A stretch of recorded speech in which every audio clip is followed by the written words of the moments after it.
नमस्कार मित्रांनो, नवीन एका इंटरेस्टिंग आणि महत्त्वपूर्ण व्हिडिओमध्ये मी मंगेश गोळे आपले स्वागत करतो। मित्रांनो, राज्यात नुकतेच मुख्यमंत्री माझी लाडकी बहीण योजना या योजनेला मान्यता देण्यात आली आहे।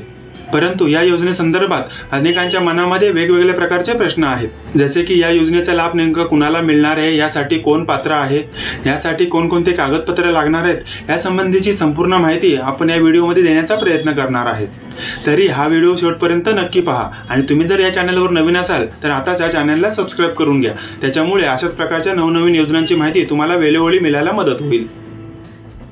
मित्रांनो, आपण पाहू शकता महाराष्ट्र राज्यात मुख्यमंत्री माझी लाडकी बहीण योजना सुरू करण्यास मान्यता देण्याबाबतचा हा महत्त्वाचा शासन निर्णय आहे। आपण पाहू शकतो हा शासन निर्णय 28 जून 2024 चा आहे।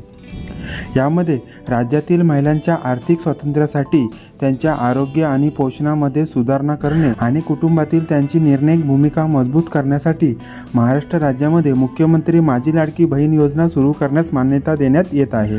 आता या योजनेचा उद्देश पाहूया। राज्यातील महिला व मुलींना पुरेशा सोयी सुविधा उपलब्ध करून रोजगार निर्मितीस चालना देणे हा या योजनेचा मुख्य उद्देश आहे।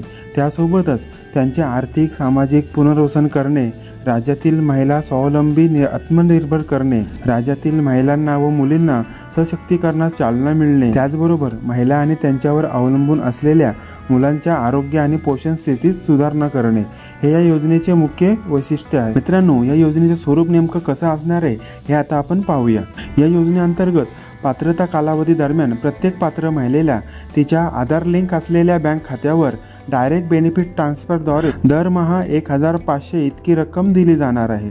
तसेच केंद्र किंवा राज्य शासनाच्या अन्य आर्थिक लाभाच्या योजनेद्वारे 1500 पेक्षा कमी लाभ घेत असेल तर फरकाची रक्कम या योजनेद्वारे पात्र महिलेस देण्यात येणार आहे। या योजनेअंतर्गत लाभ कोणाला मिळणार आहे ह्याची इथे नोंद दिलेली आहे, ते आपण पाहू शकता। महाराष्ट्र राज्यातील 21 ते 60 या वर्ष वयोगटातील विवाहित, विधवा, घटस्फोटित आणि निराधार महिलांना याचा लाभ घेता येणार आहे। या योजनेअंतर्गत लाभ घेण्यासाठी पात्रतेच्या अटी काय आहेत हे आता आपण एकदा पाहून घेऊया। लाभार्थी महिला ही महाराष्ट्र राज्याची रहिवासी असणे आवश्यक आहे। राज्यातील विवाहित, विधवा, घटस्फोटित आणि निराधार महिलांना या योजनेअंतर्गत लाभ घेता येणार आहे। वयाची किमान 21 वर्षे पूर्ण ते 60 वर्षांपर्यंतच्या महिलांना या योजनेअंतर्गत लाभ घेता येणार आहे।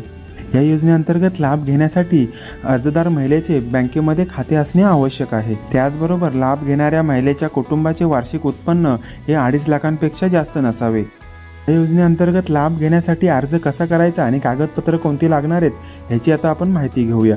या योजनेचा लाभ घेण्यासाठी ऑनलाईन पद्धतीने अर्ज करायचा आहे। लाभार्थ्याकडे आधार कार्ड असणे आवश्यक आहे। त्यासोबतच लाभार्थ्याचे बँकेमध्ये खाते असणे आवश्यक आहे।